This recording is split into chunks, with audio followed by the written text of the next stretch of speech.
اس حدیث میں کوئی شک ہی نہیں ہے، متواتر ثابت ہے کہ من بکا علی الحسین، مختلف الفاظ کے ساتھ، لیکن میں ایک حدیث سنا، من بکا علی الحسین وجبت لہ الجنہ، جو حسین پر روئے تو اس پر جنت واجب ہے۔ اس حدیث میں کوئی شک نہیں ہے، لیکن خود حدیث میں سمجھا دیا گیا ایک نقطہ، غور کیجئے گا، کہ جو روئے حسین پر، معیار حسین ابن علی ہے۔ بات واضح ہو رہی ہے کیا کہنا چاہ رہا ہوں؟ جو رولائے حسین کے لیے جو مجلس رکھے صرف ابا عبداللہ الحسین علیہ السلام کے لیے، یہ پہلے میں پڑھنے والوں کے لیے چونکہ ہمارا تعلق ذاکرین سے لہذا کہہ دوں، باہر سے معذرت ہاتھ جوڑ کے عرض کر رہا ہوں، ذکر امام حسین علیہ السلام ہماری پرفارمنس شو کرنے کا سٹیج نہیں ہے۔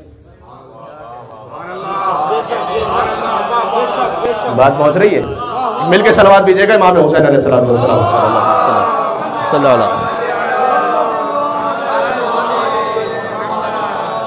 یہ جملہ بہت دور تک جا سکتا ہے انشاءاللہ سے، ذکر ابا عبداللہ الحسین علیہ السلام، اب جملے کو پھر سے نہیں کہنا چاہتا، بس آپ تک پہنچ گیا۔ یہ اس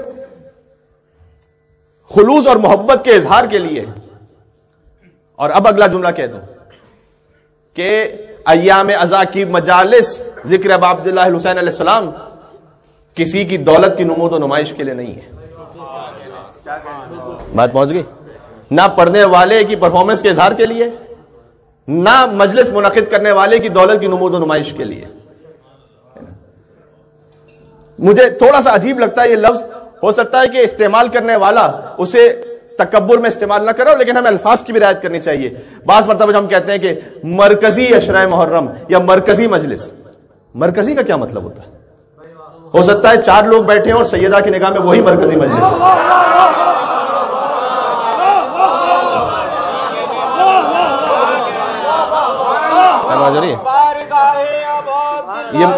یہ آج کی شب میں پیغام پہنچ جائے۔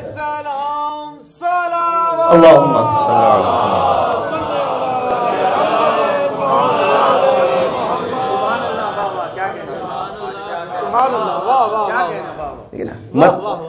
تو اگر میں نہیں کہہ رہا کہ جس نے بھی لفظ استعمال کیا اس نے ہمیشہ تکبر اور ریا میں استعمال کیا ہوگا، ایک عادت بن چکی ہے، لیکن ہمیں الفاظ کی بھی اصلاح کرنی چاہیے، جتنا اس میں تواضع اور انکساری آ سکے اتنا زیادہ مقبول ہے وہ، ٹھیک ہے؟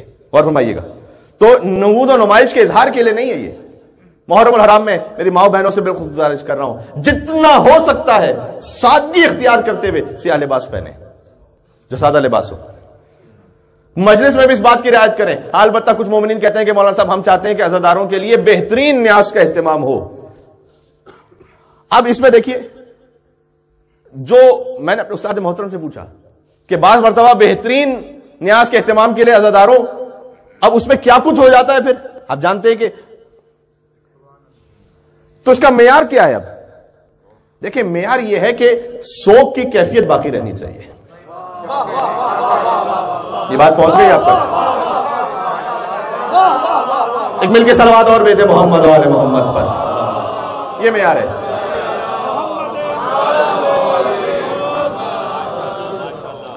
اگر آپ سمجھ رہے ہیں کہ آج جن اشیاء کو، جن اجناس کو نیاز میں پیش کر رہے ہیں اس سے سوگ کی کیفیت باقی رہے گی فبہا،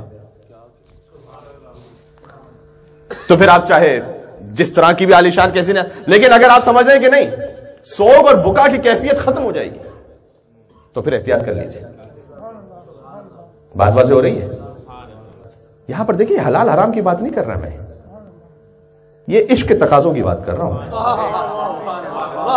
میں کوئی فقہی مسائل نہیں سنا رہا یہاں مجلس کے کہ حلال ہے کہ حرام ہے، یہ تو کوئی یہ اعتراض نہ کر دے، محسوس ہو کہ ہم کسی بیوی کو پرسہ دینے کے لیے آئے، اس اعتبار سے آپ جو نیاز کرنا چاہیں وہ کر لیجیے۔ بات واضح ہو گئی ہے؟ دیکھیں، اس بارے میں بھی اب میں تفصیل میں نہیں جاتا، سینسیٹیو موضوع بھی، آپ مصائب کی طرف آمادہ بھی ہیں۔ نامناسب ہے ایک ذاکر کے لیے کہ باقاعدہ وہ اس انداز سے اپنی کوئی بہت بڑی فیس طے کر لیں کہ جو عام لوگوں کی پہنچ سے باہر ہے، لیکن یہ کہ جو مومنین ہیں وہ سنت امام سجاد علیہ السلام پر عمل کرتے ہوئے بقدر امکان جتنا مولا نے آپ کو عطا کیا اور آپ کے اور امام حسین علیہ السلام کے درمیان، وہ ذاکر کی خدمت کریں۔ یہ سنت امام سجاد علیہ السلام ہے، اور سنت امام صادق علیہ السلام ہے، اور سنت امام رضا علیہ السلام ہے۔ اور فرمایا